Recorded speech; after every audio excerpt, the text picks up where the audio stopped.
That morning, everything looked different, kind of hostile to him. It was 6 a.m. He did not know if luck would be on his side this time. He used to think luck was an important factor for a mountaineer other than all the technical factors and skills.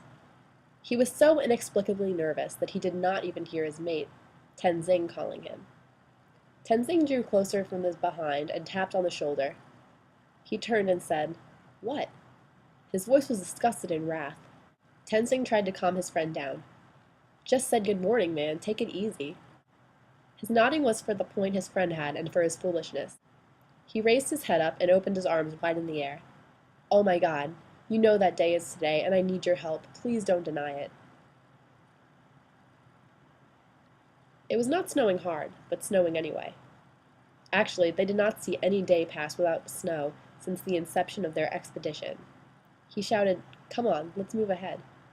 It was really not something for a regular person to move ahead under heavy atmospheric and geographic conditions. When you add all the past tiring days so far to those, you would deduct those two guys were living miracle of stamina and determination. They were trying to create a path to go up the hill through the snow, whose height was way taller than those two. They were so experienced and professional that they could tell how tall any snow mass was once they threw a look at it. "Edmund," called Tenzing, "let's give a break here." Edmund showed his discontent. "It's not long since we all started out. Let's get ahead. Could be a couple of hours later." Tenzing looked prepared at this reply. He clutched his shoulders and stopped him. "Edmund, we are on the climb for exactly 5.5 hours, and we did not even have breakfast either. If we don't put something in our stomachs, our destiny will not be different from that of George Mallory and Andrew Irvin." This last sentence was pretty effective on Edmund's agreement. To him, everything might have happened but the same destiny of his predecessors. They had some pretzels and water. They seemed to have eaten a favorite dish of theirs. They set out again as soon as they got up from the spot they ate their lunch. Brunch would be more appropriate. Edmund and Tenzing were taking turns at leading about every 1 or 2 hours after they started climbing. It was Tenzing's turn, and they had difficulty stepping ahead due to violent snowstorms. It was so harsh that they were using hand and finger signs to communicate instead of using words. In such a moment, Tenzing slipped and rolled down. He banged against a boulder and stopped falling down on the ground. Edmund dropped all the stuff he was carrying down and rushed down to Tenzing. He was gasping when Edmund reached him. "Edmund, I think I twisted my ankle." His ankle was wet and swollen. Actually, they both were wet from the heavy snowstorm and trembling. Tenzing was pretty aware of what this climb-up meant to Edmund. He suggested, "Leave me alone and you go climbing, mate." Edmund knew Tenzing would not be able to go on with his current condition and sprained foot. He rolled his head up to the summit and back to Tenzing. He said, "If I leave you here, chances are I will reach that damn summit, but it will be at the expense of your life. If I try to carry you up along with me, this time we will both perish on the path up." Edmund stopped and stared at his friend's face. He smiled at him and said, "I need a witness to this achievement here today. Also, I'll need another person to toast to it. I cannot leave you alone, mate." He bent under Tenzing's left arm along his shoulders and got up with him while his other hand gripped his body firmly. They were not aware of the time passed ever since they began waddling through the heavy snow. Edmund stopped to get a long breath. He did not feel his feet anymore. Not long, he collapsed and submerged into the snow.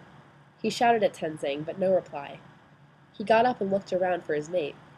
Once he found Tenzing, he was breathless and looked pale. He also had a bleeding nose due to the impact of his fall down.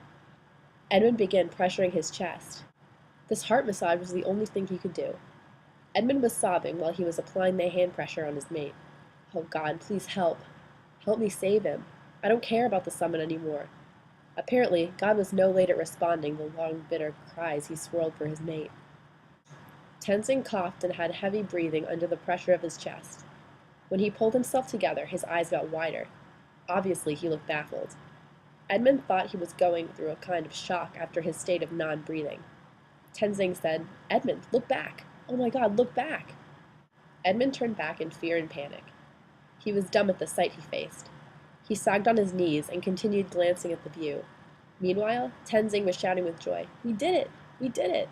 Yes, they did it. They succeeded at climbing up Mount Everest exactly 59 years today, May 29th, 1953. Many people tried it before them. Nonetheless, nobody could make it. When we consider there are no sophisticated aid and rescue teams and missionary, like helicopters and so on, their achievement was unmatched and so valuable. The New Zealander Edmund Hillary and the Nepalese Sherpa Tenzing Norgay have become the first to reach the summit of Mount Everest on the Nepal-Tibet border. They had reached the top of the world at 11:30 local time after a grueling climb up the southern face. Edmund had described what he saw as a symmetrical, beautiful snow cone summit. The two men hugged each other with relief and joy, but only stayed on the summit for 15 minutes before they were low on oxygen. This part of history shows us a fact. We might face serious problems in life, but never, ever give up giving a chance to your dreams.